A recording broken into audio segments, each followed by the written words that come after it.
In 1971, the British government made a decision that confused an entire nation, and that was to convert its currency from the duodecimal system to the decimal system.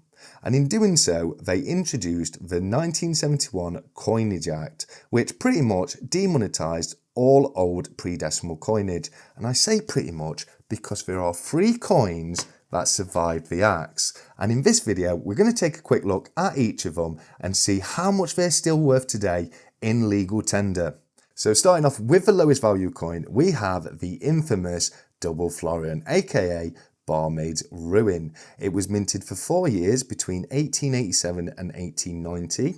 It weighs 22.62 grams, has a diameter of 36 millimeters, and is composed of 925 sterling silver.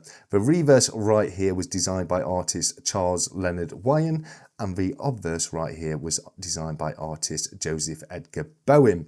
It is still considered to be legal tender to this day. It was not demonetised in the 1971 Coinage Act and still has a legal tender value of 20 pence. So that means you can use this to pay off your debt for the value of up to 20 pence. I don't think anyone would want to do that. It's a beautiful silver coin and worth a lot more than 25 pence just in the intrinsic value of the metal it is minted from.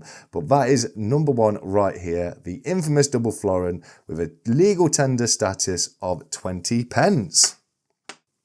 Next up, we have the humble silver crown, first ever minted in 1551 but modernised in 1818, usually found showing reverse with the Benedetto Pastrucci George Slain the Dragon, as you can see right here.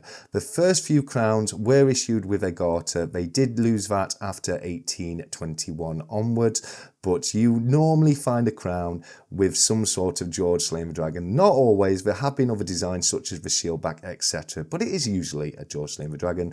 Right here, you can see this one was minted for George III right there.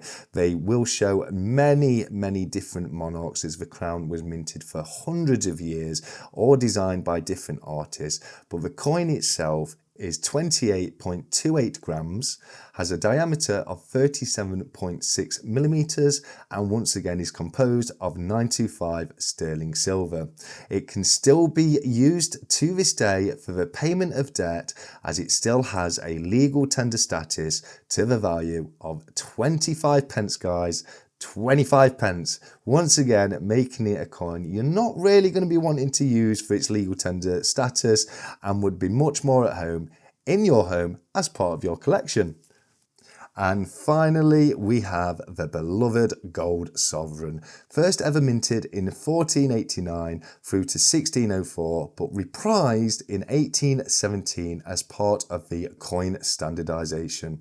Once again, usually found with the Benedetto Pastrucci George Slain the Dragon on the reverse. This, however, is one of the shield back versions. And if I flip it over, we can see that we've got the William Wyon young-headed Victoria right there. These coins are 7.99 grams total weight with a diameter of 22.05 millimeters and with a composition of 0.9167 or 22 carat gold. It is definitely a favourite amongst collectors. I'm so happy that each one of these coins is still around in essence, if nothing else, to this day.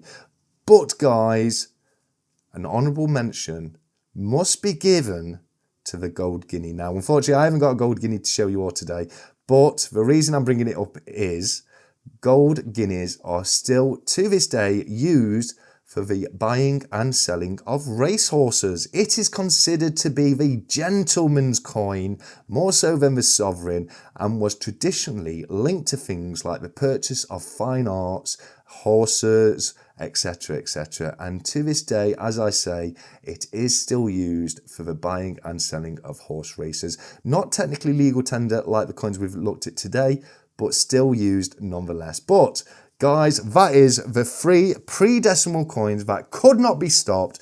They are still legal tender to this day, and each and every single one of them I recommend not using as legal tender because they are all worth a lot more. Now, of course, there are some copper nickel crowns knocking about, the Churchill crown, the royal wedding, Charles and Diana, etc., etc. they don't have a huge value to them. So maybe you might consider it with one of those, but certainly don't do it with any of the silver or gold pieces. I highly recommend that. But thank you very much for watching today. It's been an absolute pleasure as always. And until next time, as usual, look after each other, keep stacking, take care, and goodbye.